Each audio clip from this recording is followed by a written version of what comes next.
Hi, my name is Whitney Harmon. I am an advanced standing student at Western Carolina University, and today I have the pleasure of talking about street children and helping raise awareness for street children and what social workers can do to help advance the lives of these children.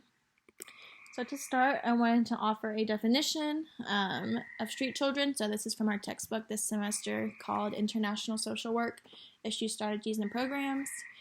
So Cox and Power defines street children as those who spend most of their time on the street, whether working or not.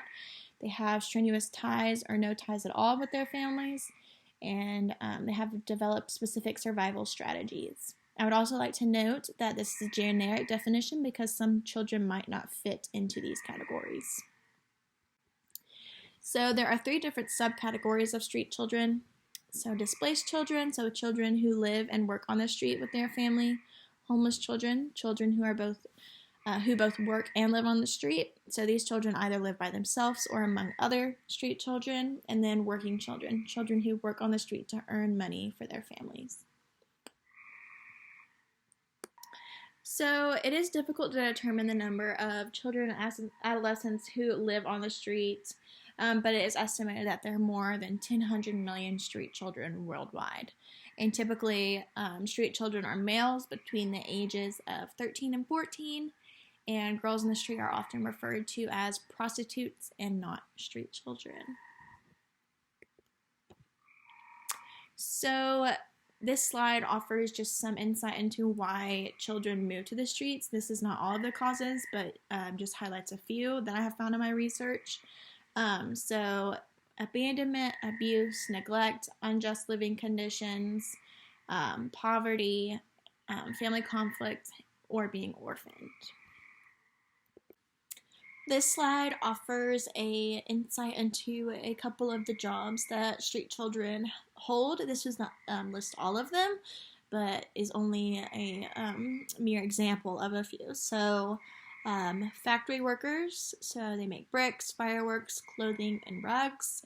They can work in textile factories, so these are often factories that produce clothing for like major U.S. companies, and then coal miners. I would also like to note that these jobs are often dangerous and put the lives of street children at risk. So some of the issues and challenges that street children face are outlined in this slide. This is not all of them, but does outline a few. So substance abuse, violence, gangs, lack of mental health resources, HIV and AIDS, abuse both physical and sexual, detainment, so involvement with the law, poverty, prostitution, and lack of education. So in the next few slides, I'll just go into more depth about a couple of these. So substance abuse is very common among street children. Commonly used substances among street children are glue, paint, and correction fluids, so also known as whiteout. These are the top three commonly used because they are cheap and easily accessible for kids.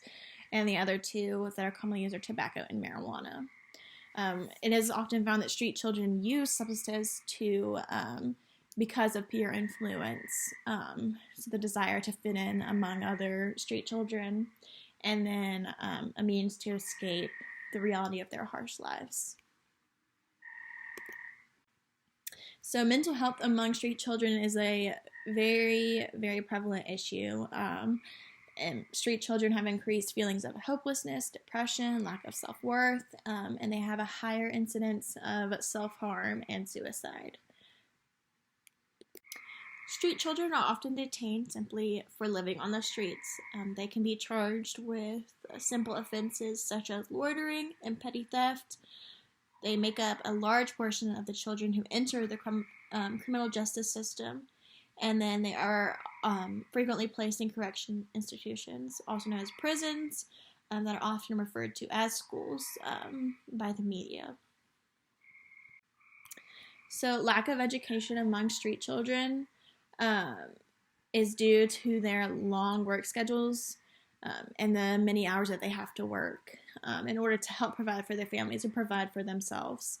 And then I also included a statistic from India that only 40% of street children go to school and only 10% make it past primary school.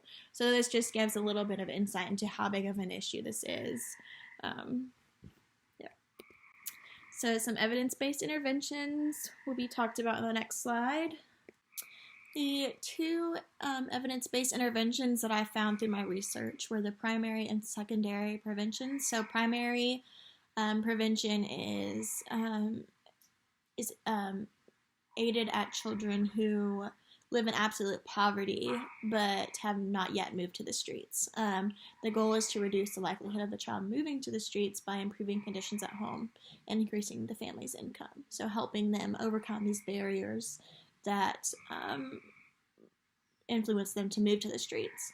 And then secondary prevention assists children in maintaining regular contact with their family. The goal is to educate children so that their life on the street is a phase that they pass through and transition into normal adulthood. This intervention is intended to raise awareness for street children and educate street children on the benefits of living a normal and adequate adult life. So some of the resources that I found in my research that I did were tent-based service hubs. So during the COVID-19 pandemic, there was a rise in street children.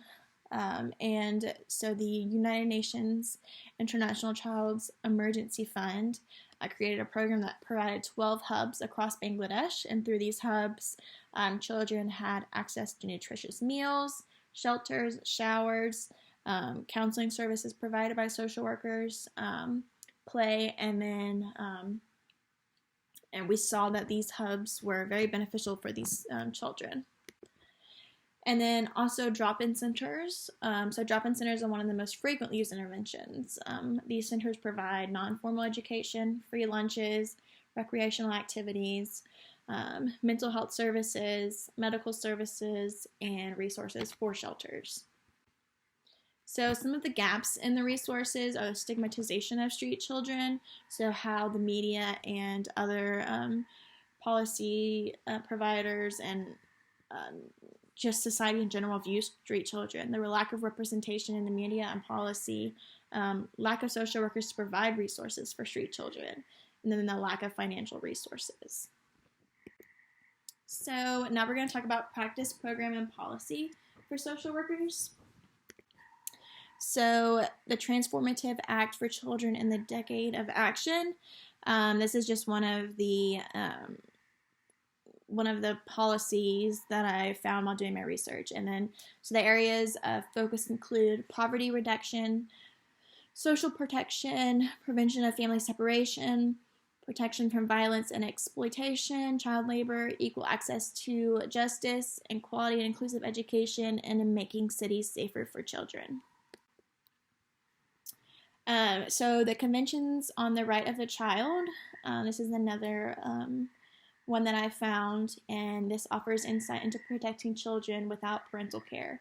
So it states that specific rights of every child, despite race, sexual orientation, religion, migrant status, and it recognizes that children should not be used for economic exploitation, so performing work that could be hazardous or harmful to children's mental or physical health. So what can social workers do to help advance the lives of street children? So they can help implement policy change at the local, state, and federal levels. Also by, advocating for these children and showing that the specific policies that are in place already are working, and what can society do, or what can policymakers do to help advance these policies at the local, state, and federal level. They can collaborate with local organizations to offer street children access to care, such as drop-in centers. And then they can inform society about street children and the daily struggles that they encounter to raise awareness for these children.